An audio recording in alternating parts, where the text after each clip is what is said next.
Futebol às 5, com Daniel Pacheco.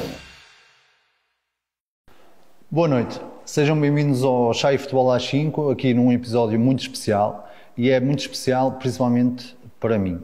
Em 2013, corria o ano de 2013 e o treinador que eu tenho o privilégio de ter aqui comigo treinava o Moreirense.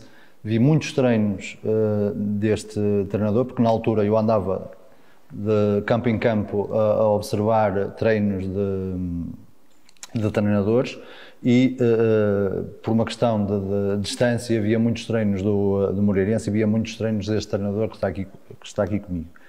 É, na minha opinião, um dos treinadores mais injustiçados do futebol português, porque teve uma série de conquistas e quase sempre cumpriu com os objetivos, e acho que o futebol português não lhe reconhece esse mérito.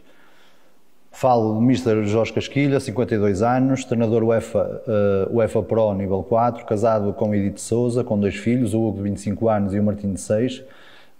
E antes de mais, muito obrigado por ter aceitado este convite. E começava mesmo por aqui: Santa Maria, Valdevez, Merlinense, Moreirense 4 anos, Leixões, União de Leiria, Académica de Viseu, União de Madeira, Gil Vicente, Leixões, Cova da Piedade. Mister, pontos altos e pontos baixos da carreira enquanto treinador. E é alguém que eu, devido a ter visto os treinos, fui acompanhando muito o percurso e vi que quase sempre os objetivos que os clubes tinham naquele momento, quase sempre o Mister conseguia cumpri-los. Teve um ou outro ponto baixo, normal numa carreira tão longa, mas para si, quais eram os pontos altos que destacaria nessa carreira e os pontos baixos que destacaria na carreira? Bom, primeiro agradecer a Daniel o convite, é com muito prazer que aqui estou.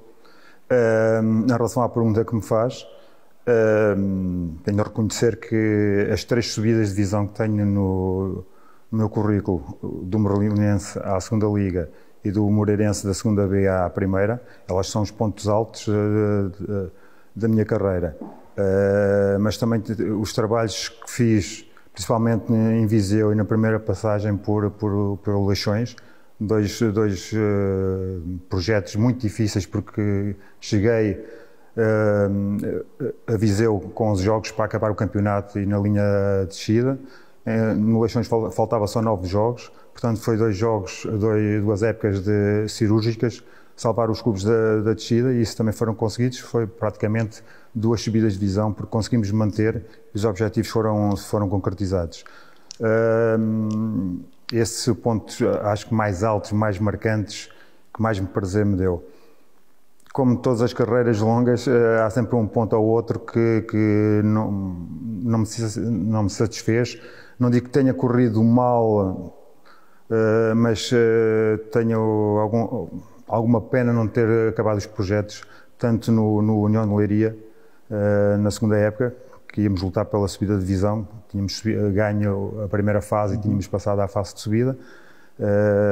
Por algumas situações com o presidente russo da altura da SAD, acabei por ter de sair. E depois no Gil Vicente, por ser o meu clube, por viver na cidade há muitos anos, por ter jogado lá 8 anos, é um clube que está no coração, e acho que não fui tratado da melhor forma e acabei por sair a meio do projeto. Mas o futebol é isto mesmo, claro. É olhar para a frente, e eu fiz isso mesmo, segui em frente, e agora é esperar pelo novo projeto para seguir a minha carreira. Mas até entra um bocado nisto tudo que falamos, da questão da maior parte dos objetivos nos clubes terem sido conseguidos. Como é que o Mister acha que o mercado nesta fase, o mercado português, olha para si enquanto treinador? Sinceramente, não sei. Sinceramente acho que não olha, porque se olhasse teria tido muito mais oportunidades, tanto na primeira. Na 2ª Liga tive, praticamente treinei muitos anos na 2ª Liga, mas certamente na primeira Liga teria tido mais oportunidades. Agora, o mercado é complexo, e cada vez é mais complexo, porque a entrada de novos investidores, da formação de SADs, Dificilmente nós chegamos aos presidentes, os presidentes não nos conhecem, esta é que é a realidade. Há 10 anos atrás nós conhecíamos todos os presidentes da primeira e segunda liga e certamente eles conheciam os treinadores e os jogadores. Hoje em dia não conhecemos muitos de quem lidera os clubes, porque são SADs, estão por trás dos clubes, mas não dão a cara, e nós não sabemos às vezes quando vamos negociar com quem estamos a negociar.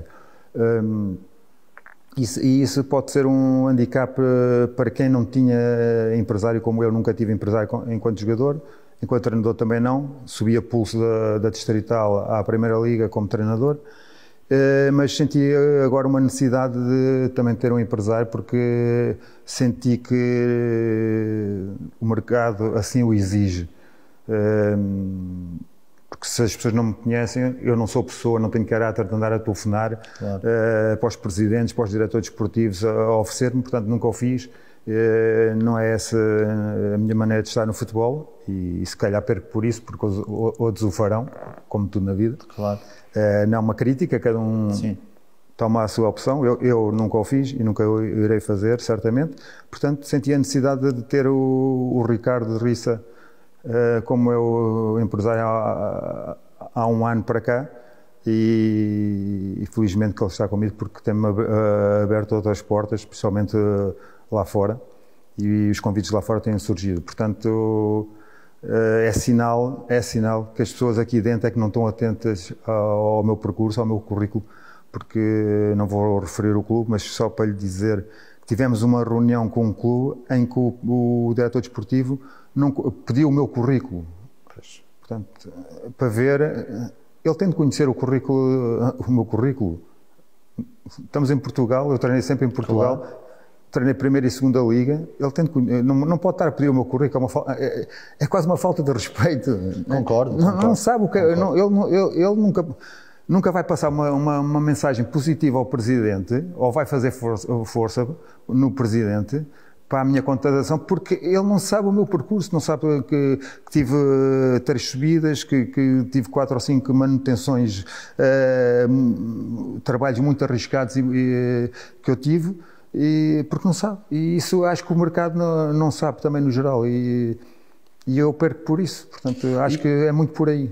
E como é que o Mister vê? Porque o Mister tem subido da segunda, pegar num clube na antiga segunda B e de repente colocá-la na primeira, estamos a falar concretamente do Moreirense, colocar clubes em lugares cimeiros como a União da Madeira, Leixões, Gil Vicente, etc.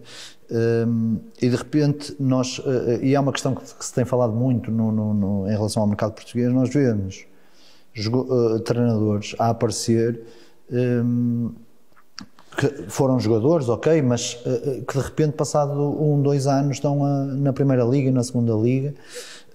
Como é que o Mister olha para este fenómeno? Não é? Porque eu, até enquanto treinador, tive que fazer um percurso, experimentar coisas, experimentar e errar em competições que se calhar não era assim tão importante ganhar ou perder, para depois estar preparado para os passos seguintes em que já há a exigência de ganhar e já há a exigência dos clubes.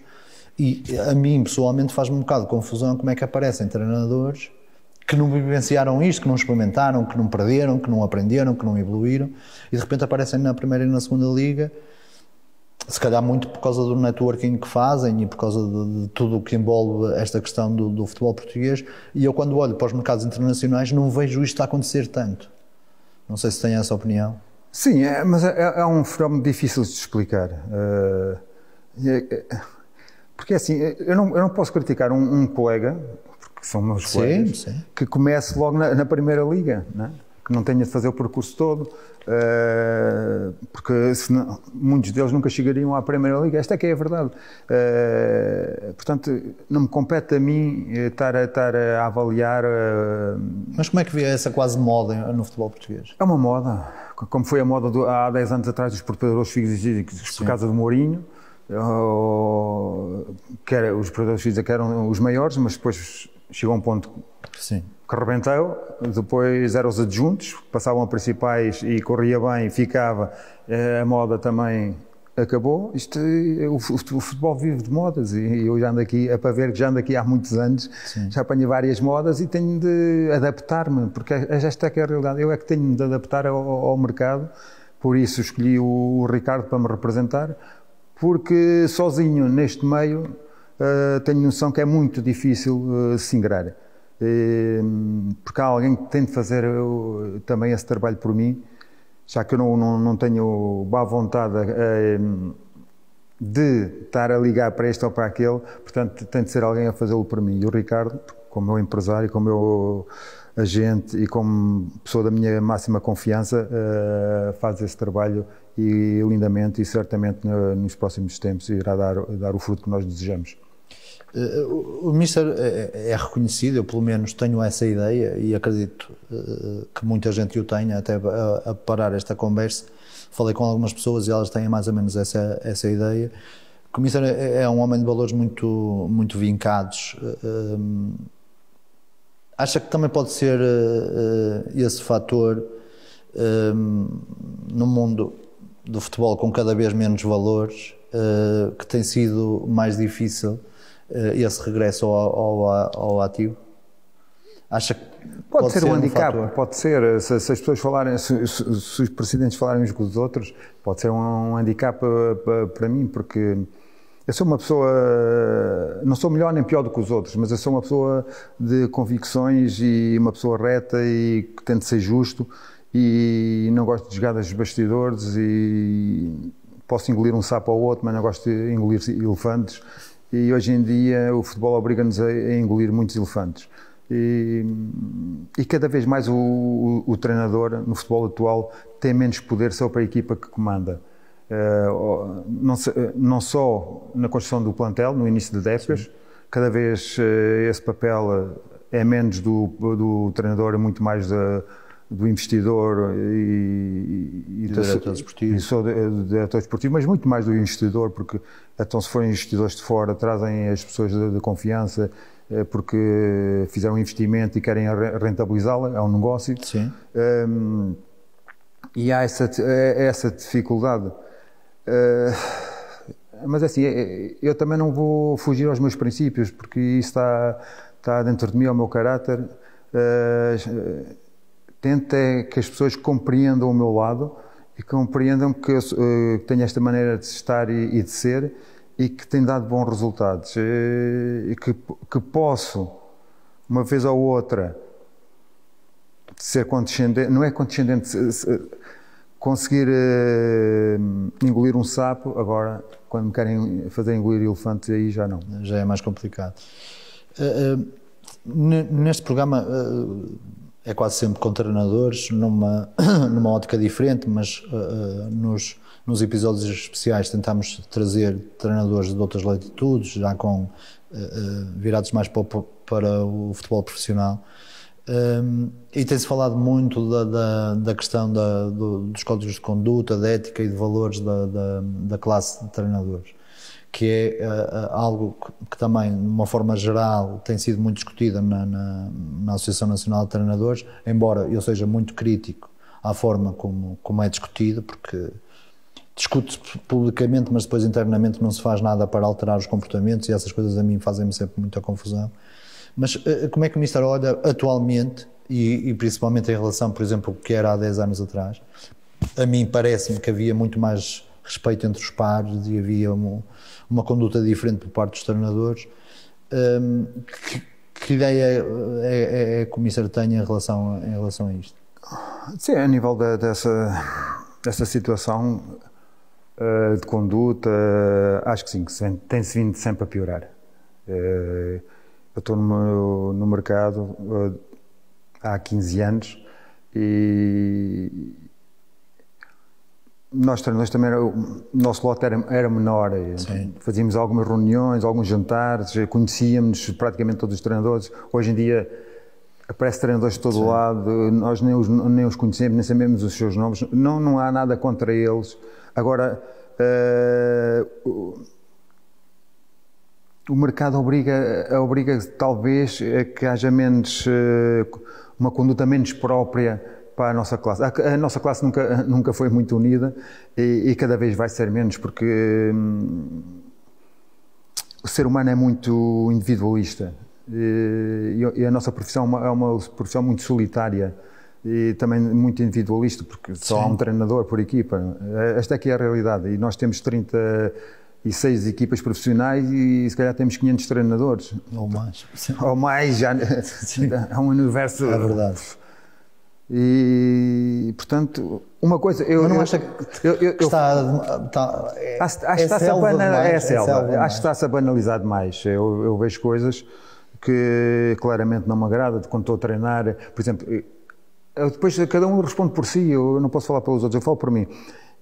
Eu jamais vou a um campo de futebol ver um jogo em que eu sei que o meu colega de profissão está em risco de cair. Não vou, acho que há uma falta de respeito para o treinador que está no banco. Ética, não vou ver outro jogo. Exatamente. Eu vou ver jogos, além dos que vejo na televisão, mas vou, agora com essa situação do Covid, tenho ido pouco ao estádio, mas até aparecer o Covid, eu todas as semanas sempre podia ir ao futebol, ia ao campo, mas sempre em jogos em que os treinadores não estivessem em situação de se perder, pode cair. Não quero lá estar para as pessoas vão-me mostrar, vou aparecer.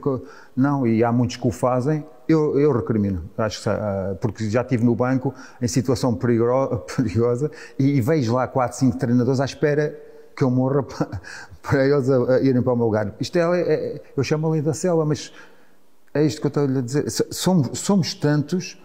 E nem todos têm ética e pronto, o mundo é mesmo assim, é no futebol, é na política. Mas não acha que a Associação Nacional de Treinadores deveria ter uma mão, entre comas, mais pesada nesta questão das relações entre pares na classe e mesmo nas relações? Eu dou um exemplo que aconteceu esta época, não tenho problema nenhum em dizer, numa equipa de campeonato profissionais, portanto, só há a primeira e a segunda liga de campeonatos profissionais, em que basicamente um treinador estava escolhido por toda a gente, com tudo falado e negociado, e de repente o presidente recebe uma chamada de um empresário muito grande da nossa praça e muda-se o treinador, muda-se a decisão porque houve a chamada porque alguém queria entrar num determinado clube.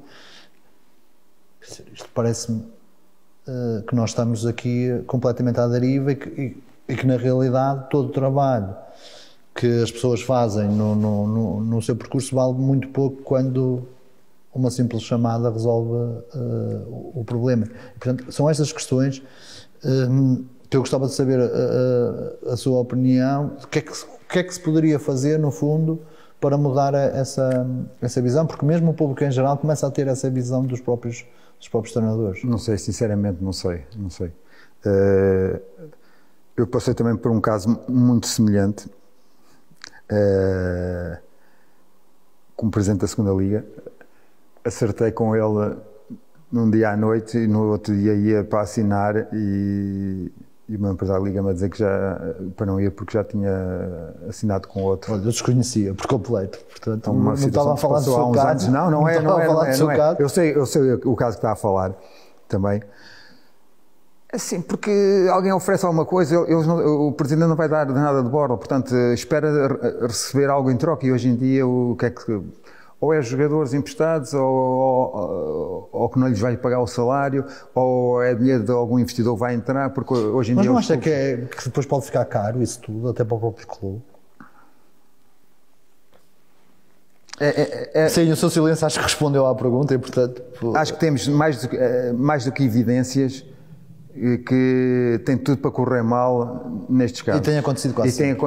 Em 10, 9 corre mal. Mas as pessoas continuam a insistir porque a verdade é que cada vez mais há dificuldade no futebol e as pessoas, os dirigentes, quem dirige, também não quer baixar o patamar do seu clube e então vão sempre até ter a corda no pescoço, porque aqui é a grande... Há outra situação, porque quando falou da classe dos treinadores, que em Espanha isso utiliza-se, só que nós aqui não temos força nenhuma, mas acho que devia ser uma lei legislada pela Assembleia, pelo Governo, porque já entre os nossos pares isso não resulta. Não resulta na Liga, não resulta na Associação de Treinadores, na Associação de Jogadores, que é o treinador. Eu vou-lhe dar um caso, não vou referir nomes, mas quem está no futebol sabe quem é. O treinador hoje sai de um clube e amanhã entra no outro, o mesmo treinador, na mesma divisão, contra um adversário. Em Espanha isso não é permitido. Não é permitido. Mas em Espanha também garantem que o treinador vai receber até ao final da época. Aqui em Portugal, o treinador sai do clube se calhar sem receber nada e não sabe quando é que vai receber. Também não, percebe? Eu sou contra esta troca, mas tem de haver garantias para o treinador. Claro. Percebe? Esta é que é. Não se pode recriminar o treinador que saiu à noite de um clube e assinou, ou se calhar até assinou antes de mudar de clube, não sei o quê. Mas aqui a verdade é que ele não. Ele tem de receber, ele tem família e tem de olhar por ele. Comida na mesa, não é? Isto já está mal, é desde o início. Portanto, há que, quando se tomar decisões, e acho que era muito positivo cada treinador só poder treinar uma equipa daquele escalão por época, acho que abria-se mais o mercado a outros treinadores, havia mais gente a treinar, os presidentes, se calhar, não eram tão levianos a despedir.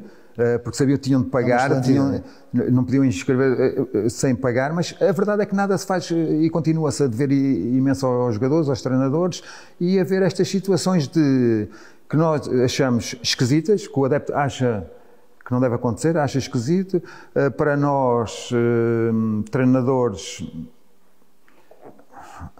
é uma situação quase que nos deixa sem palavras, porque acho que é uma que roça a injustiça, mas a verdade é que o mercado é assim e pronto, e nós temos de nos adaptar. Mais uma vez eu digo, não há ninguém de lá de cima que faça algo, e nós cá em baixo, que somos quem não temos força nenhuma, temos de ir na onda, porque ou saímos do mercado, ou abandonamos este meio.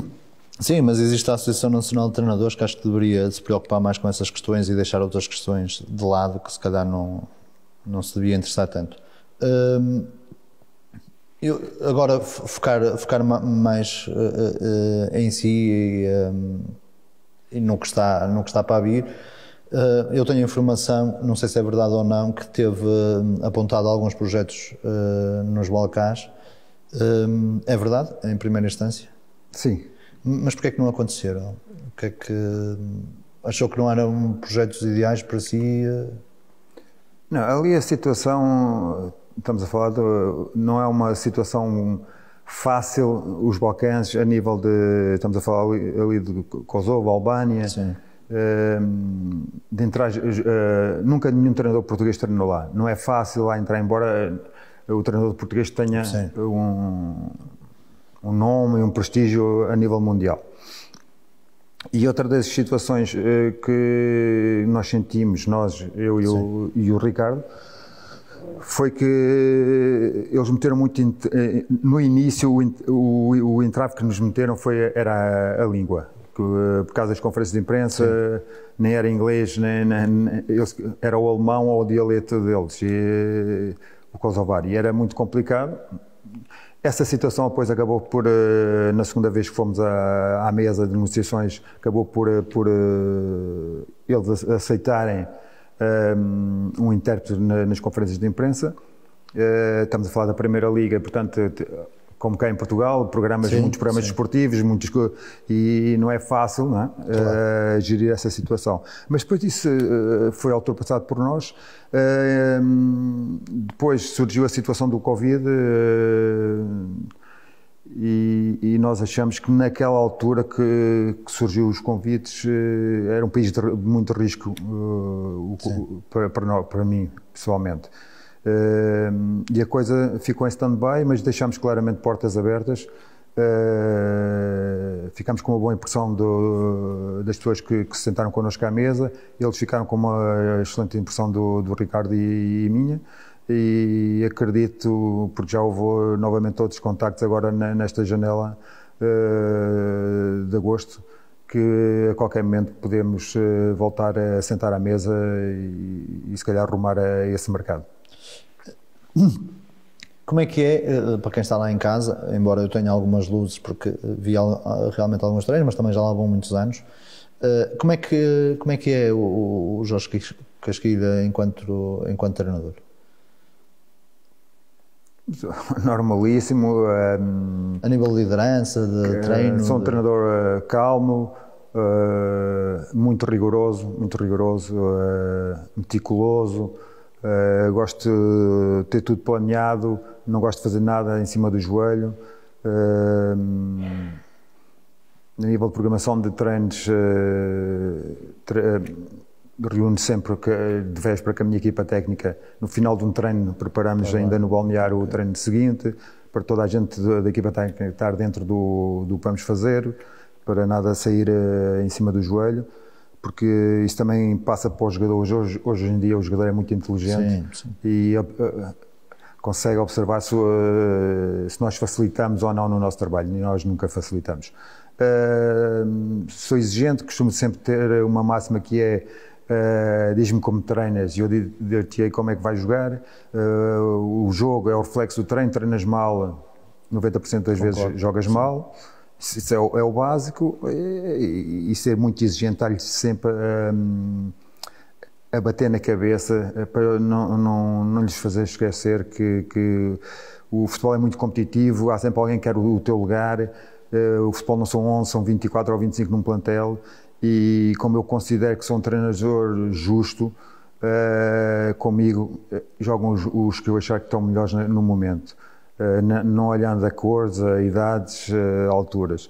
Portanto, basicamente isso, defendo os meus jogadores até à morte. Se eles tiverem a razão do lado deles, perante a direção, perante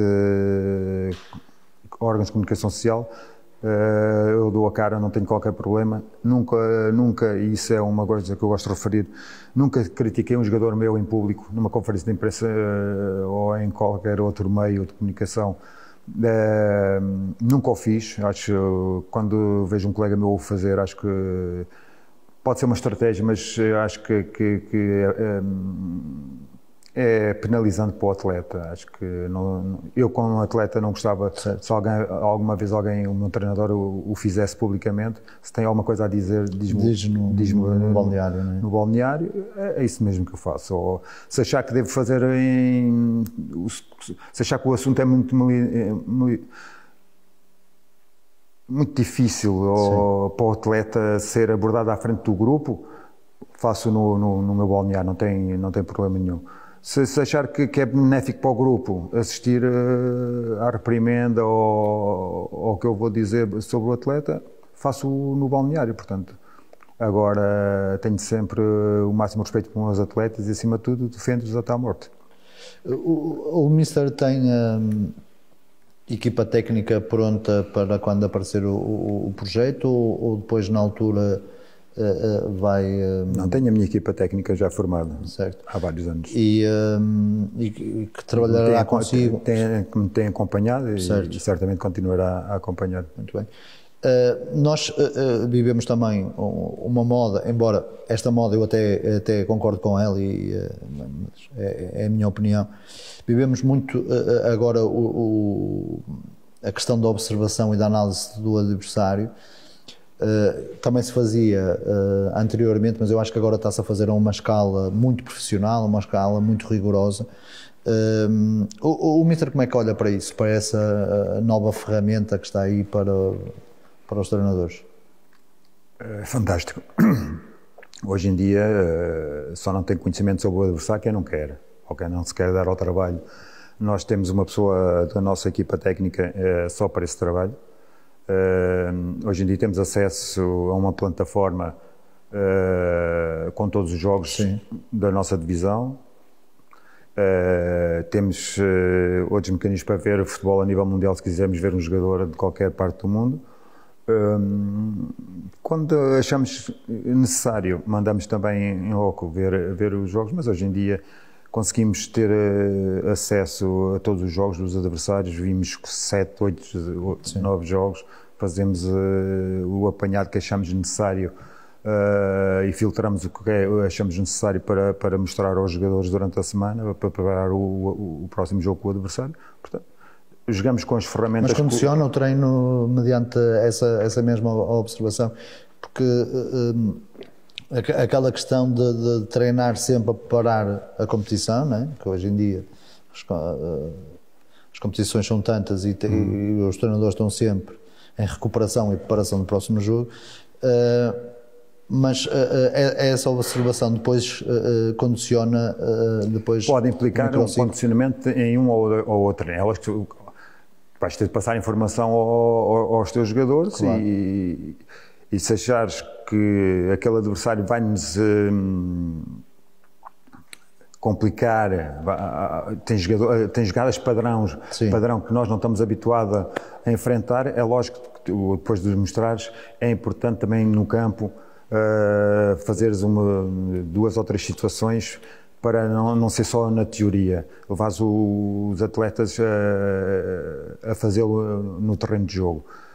Mas basicamente nós trabalhamos em função de nós mesmo, tentando aperfeiçoar cada vez mais o nosso modelo de jogo, mas claramente que damos importância ao adversário, porque não jogamos sozinhos e o adversário também vai nos condicionar o nosso jogo. Portanto, se nós acharmos que o adversário tem ali 3, 4, 5 situações que nos vão criar problemas, nós mostramos e vamos ao terreno trabalhá-las. Como, pelo contrário, se a gente achar que há situações em que o adversário, que nós podemos explorar Exatamente. As fraquezas do adversário, vamos insistir mais nesse treino para provocar mais essas situações depois no jogo.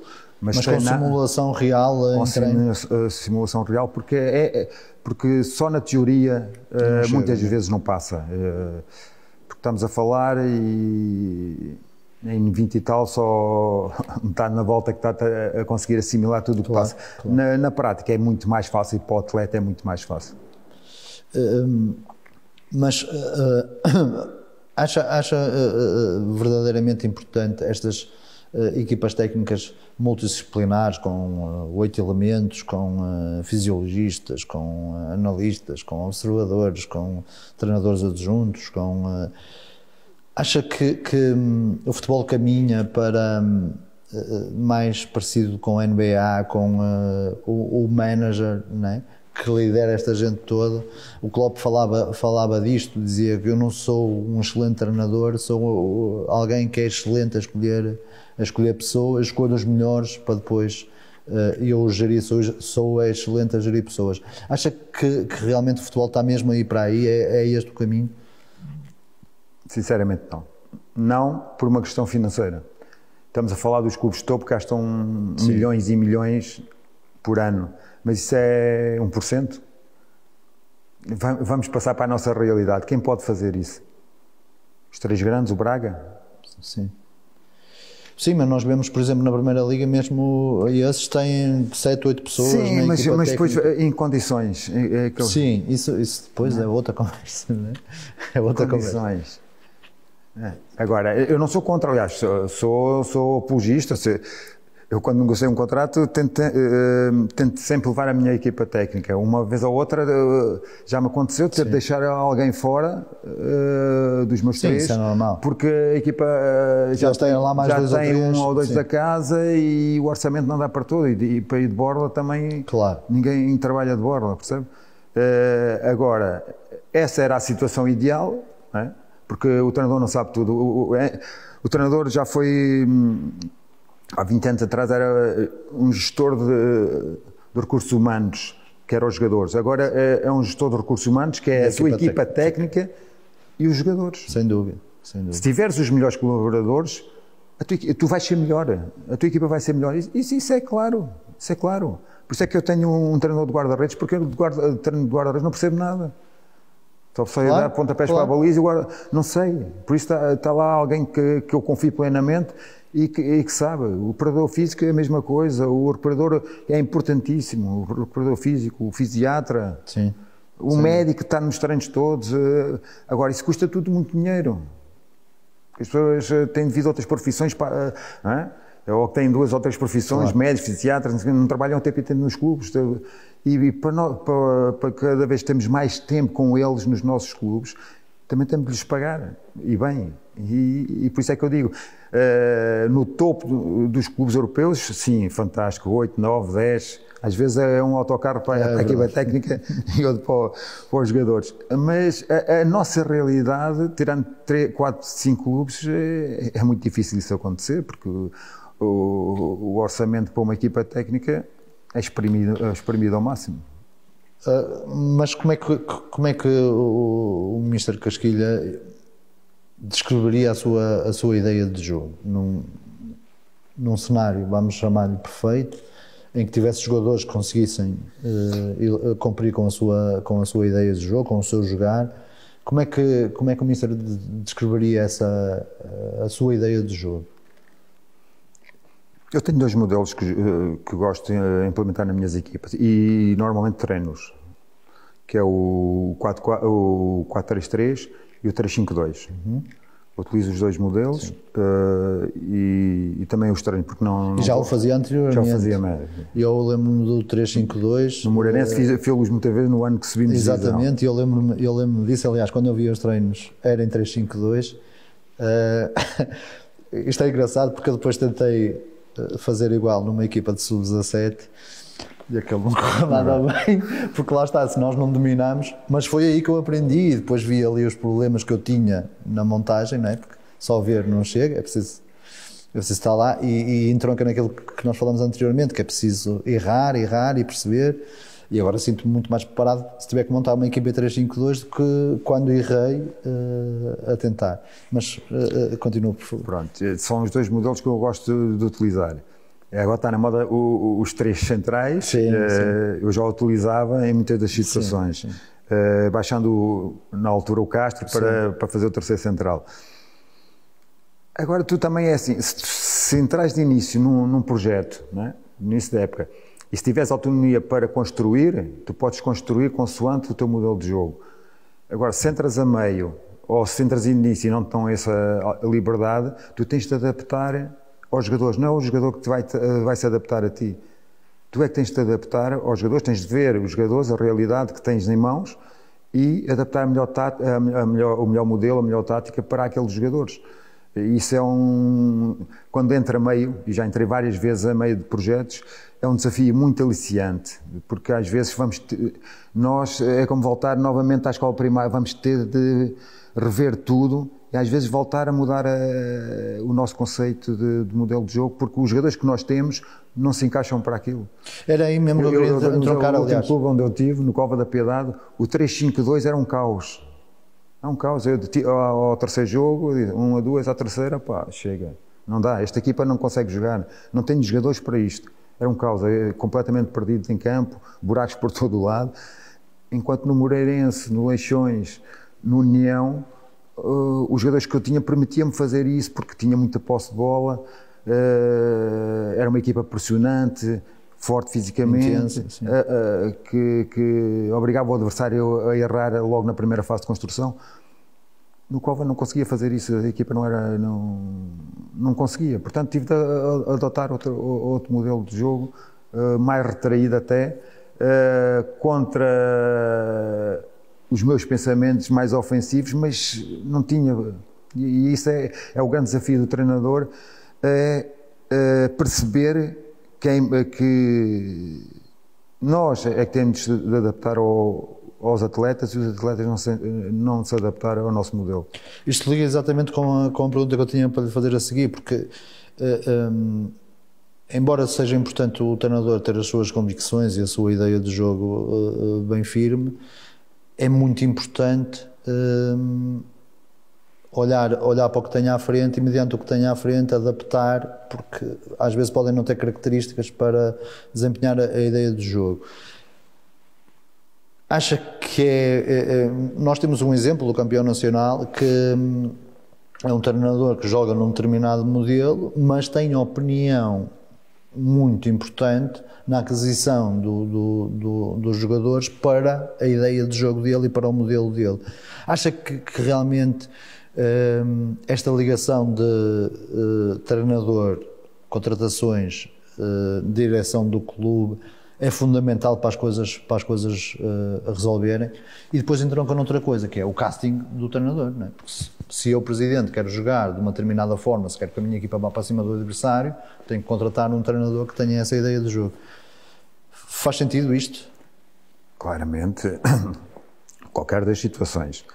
Começando pela última.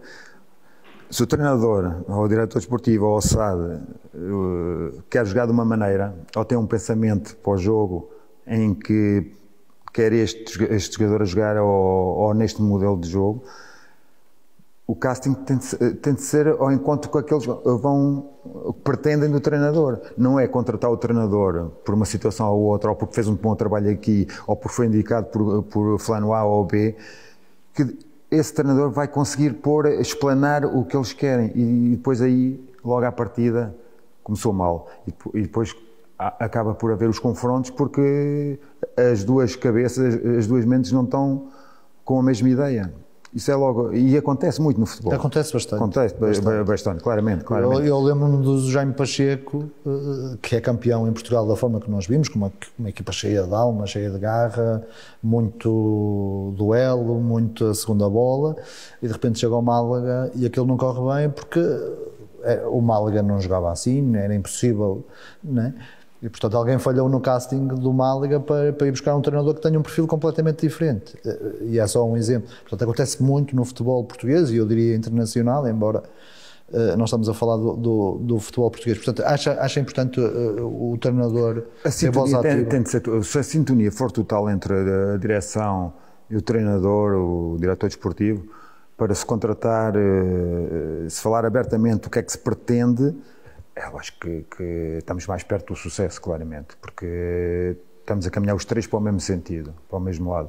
Quando isso não acontece, começa logo aí os problemas, e a maior parte das vezes começa aí os problemas, porque um quer uma coisa, o outro pensa outra, e depois parte sempre o mais frágil, que é o treinador, e eu custa-me conceber que ao fim de 4, 5 jornadas já se esteja a trocar treinadores. O treinador é o menos culpado de tudo. Não, quem o escolheu errou claramente, mas não dá a cara. Não dá a cara. Aí quem errou não foi o treinador, de certeza absoluta. Ao fim de 4, 5 jogos, o treinador é despedido porquê? O que é que está mal? É o treinador? As aquisições? O perfil de treinador que se cria? Exatamente. E o que é que foi prometido ao treinador enquanto jogadores? Eu tenho um caso gritante no Cova, uma situação que... Não, um clube que me marcou pela negativa, claramente. Não porque correr mal... Mas tem acontecido a muitos no Cova da Piedade.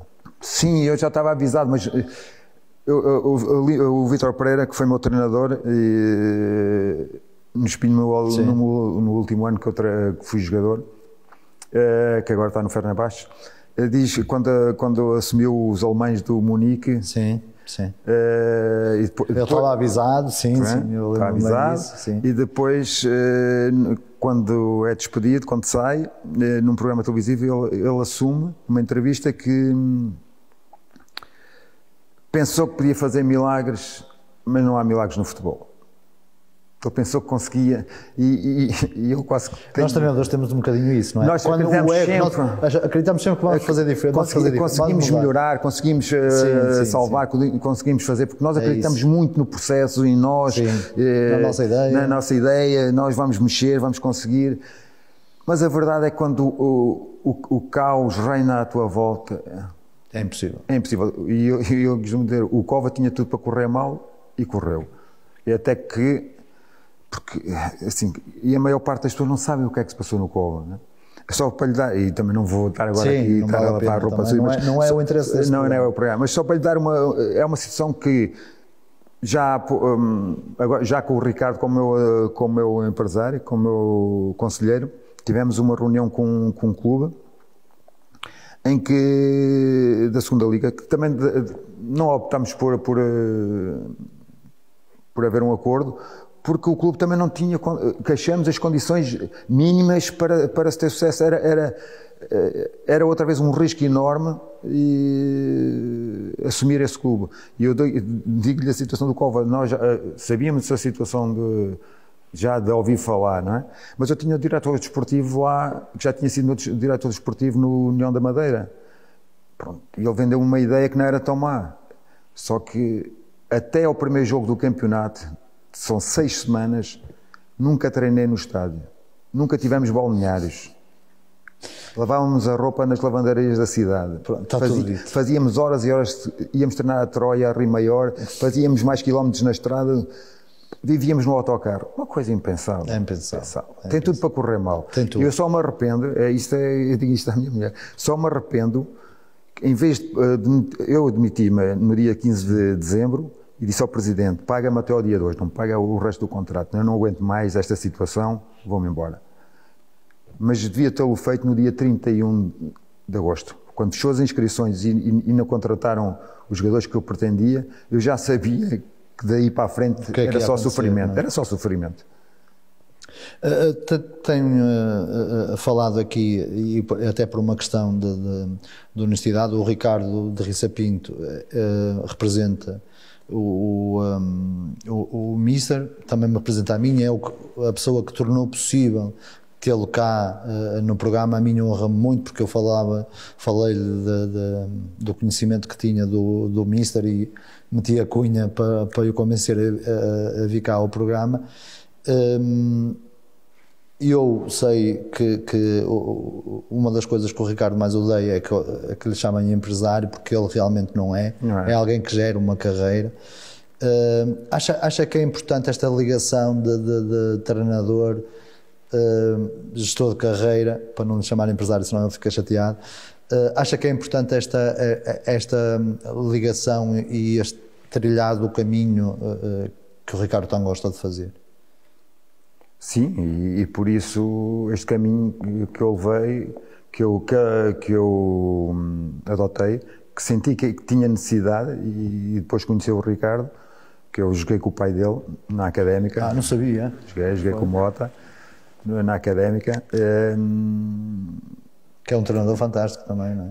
Falei com ele, ele aceitou ser meu conselheiro. E pronto, temos esta parceria há um ano e tem dado muitos frutos, porque temos conversado bastante, ele tem-me elucidado bastante, principalmente no mercado externo, em que ele é bastante forte. E por mim já tinha ido 1 ou 2 vezes para fora, mas ele tem-me posto o travão, porque conhece a realidade.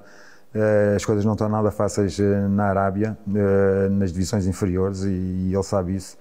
E nós, falando com outros portugueses, temos vindo a ouvir histórias terríveis, desagradáveis, muito desagradáveis, e ele tem-me posto um bocado de calma, um bocado de travão. É lógico que eu quero voltar ao ativo, quero trabalhar, já sinto a necessidade de voltar ao relevado, o cheiro, o convívio com o meio de futebol, que a pressão, viver sem pressão acho que não faz sentido, sim. Mas ele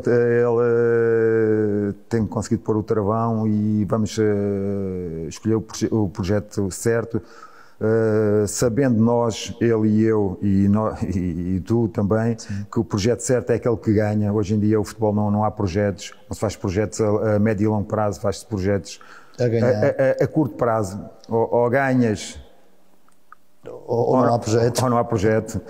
Agora temos de escolher, dentro do possível, das situações que nos aparecem, projetos que a gente acha que têm mais pernas para andar, têm hipótese de ter mais sucesso com o nosso trabalho. Outros que nós sentimos que têm tudo para correr mal. Mais vale não arriscar, porque depois passamos por situações como as que passei em 2 ou 3 clubes, que não deseja ninguém. E que não traz nada de bom para os currículos e para a nossa carreira, claro. Só nos traz chatices e cabelos brancos. Ele tem esse humanismo e essa visão de quando aconteceu comigo, aconteceu isto, e ele disse, ok, está na hora, sai. E essa questão de... Há estas hipóteses, mas todas elas não são hipóteses para ti. Eu gosto muito disso nele, porque ele diz, vai aparecer, tem calma, vai aparecer o projeto certo, não, estes não são projetos para ti. enquanto que se calhar outro gestor de carreira enfiava logo o treinador no primeiro projeto que aparecesse para ganhar dinheiro e aí são empresários, não são gestores de carreira. Estamos a chegar à parte mesmo final. Quais são os objetivos / sonhos, embora eu não goste nada da palavra sonho, mas aqueles objetivos que o Mister gostava mesmo de chegar lá, de alcançá-los a curto, a médio e a longo prazo? Eu tenho dois objetivos claros na minha cabeça. Um é voltar à Primeira Liga. Penso que merecia e vou fazer tudo para voltar a trabalhar na Primeira Liga. E há outra situação que me fascina, que é trabalhar fora de Portugal. Conhecer outros futebols, outras culturas e principalmente poder levar algo dos treinadores portugueses, algo do futebol português que é do melhor que há, e também poder ensinar e transmitir esses ensinamentos. Acho que essa é uma mais-valia. Os treinadores têm ido para fora e para situações em que onde têm condições, quase todos têm tido sucesso, porque o treinador português adapta-se facilmente a qualquer realidade, a qualquer língua, a qualquer dificuldade. Isso é uma mais-valia que nós temos. E depois temos outra que é a nossa qualidade, a nossa competência. E gostava muito de experimentar trabalhar fora. O Ricardo está afincadamente a trabalhar nisso, portanto confio nele e certamente a oportunidade vai surgir brevemente. Nós temos falado aqui também, eu tive cá o adjunto do Ivo do Famalicão e falávamos mesmo disso, porque eles estiveram fora e ele falava disso. O treinador português realmente tem essa capacidade de se adaptar e depois com as metodologias que eu diria que nós não trabalhamos muito diferente em Portugal uns para os outros, não é? Depois é a liderança de balneário, de campo, que vai ditar a diferença entre os treinadores, porque o trabalho de campo, de uma forma geral, é mais ou menos parecido. É mais ou menos. Muda aqui e ali, mas no fundo vai tudo mais ou menos dar ao mesmo, pelo menos nestas divisões que estamos a falar. Eu estou metido noutra realidade em que já não tenho a mesma opinião, mas acha que esta visão que o mundo tem sobre o treinador português, e depois quando o treinador português chega, ainda ontem vimos o Abel, mais uma final dos Libertadores, e depois como chega e como treina, principalmente como treina, porque nós treinamos para o jogo, o treinador português treina para o jogo e eles não estão muito habituados a isso, principalmente nesses mercados. Acha que realmente aí somos diferenciadores do resto dos treinadores, dessas latitudes? Eu acredito que sim, embora nunca o tenha feito, mas vejo pelo sucesso dos nossos treinadores, dos nossos colegas. Claramente, nós treinamos para o jogo e depois temos outra coisa, nós treinamos muito a sério. Eu já vi outros treinos de países emergentes e não têm a intensidade, o rigor, a disciplina que nós metemos nos treinos. E nós somos muito perfeccionistas, nós vamos ao pormenor, e isso nesses países é uma mais-valia, porque são situações que eles não estão habituados e se estiverem para aí voltados, se quiserem absorver o que nós vamos transmitir, é lógico que se tornam melhores jogadores, melhores equipas. E depois ficam a gostar, não é? E ficam a gostar, porque a verdade é que tu não vais gostar de uma coisa que desconheces, mas quando acabas por conhecer uma realidade que tu achas que é bom para ti, acabas por absorvê-la, por bebê-la e por quereres mais. E isso é o que os nossos treinadores têm feito em todas as latitudes, porque vão, impõem-se, mostram o seu trabalho e acabam por ter sucesso. E o sucesso de uns abre a porta a outros. Por isso é que às vezes até me custa ver o Jesus está lá fora, ok, e alguns ainda estão a torcer para que o Jesus perca, perca não sei o quê, porque não gosta. Não, é um treinador português que tem de ter sucesso. O sucesso deles Lá fora é o nosso sucesso, exatamente, é como o jogador rende, era só um ou dois, agora temos jogadores espalhados por todo o lado, às vezes em países que já nem sabemos que existem. Porquê? Porque alguém nos abriu a porta, foi um, foi dois, foi três, tiveram sucesso e toda a gente quer treinadores portugueses, toda a gente quer jogadores portugueses. Esta é que é a realidade. E o Mourinho abriu estas portas todas, Mourinho e nós fomos desbravando. Ronaldo abriu, o Figo abriu, sei lá. E a verdade é que nós exportamos treinadores, exportamos jogadores, exportamos preparadores físicos, observadores, agora já gestores, não é? Já temos pessoas em várias cidades, em França e Itália, em cargos importantíssimos, portanto, porque é a nossa capacidade e a nossa maneira de ver o futebol. O nosso futebol é um futebol muito evoluído, somos um país muito pequeno, com poucas condições, com pouco dinheiro, mas a verdade é que jogamos de igual para igual com qualquer seleção, com qualquer clube, e a realidade é a nossa seleção que foi campeão da Europa, os nossos clubes que estão na Champions, portanto fazemos muito com pouco. Esta é que é a realidade. Acho que é uma excelente forma de terminarmos. Agradecer-lhe muito o facto de se disponibilizar a estar aqui connosco esta horinha no Chá e Futebol às 5. Muito obrigado mais uma vez. Eu é que agradeço, Daniel.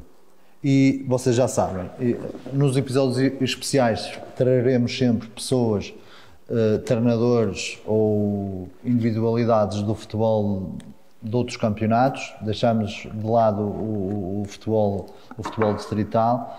Já sabem, de vez em quando, à sexta-feira, lá damos uns bónus aqui no Chá e Futebol às 5 e tenho o prazer que eu tive de partilhar uma hora tão prazerosa com um treinador que a mim pessoalmente me diz tanto. Já sabem, às terças-feiras, sempre, à sexta-feira, quando der. Fiquem bem.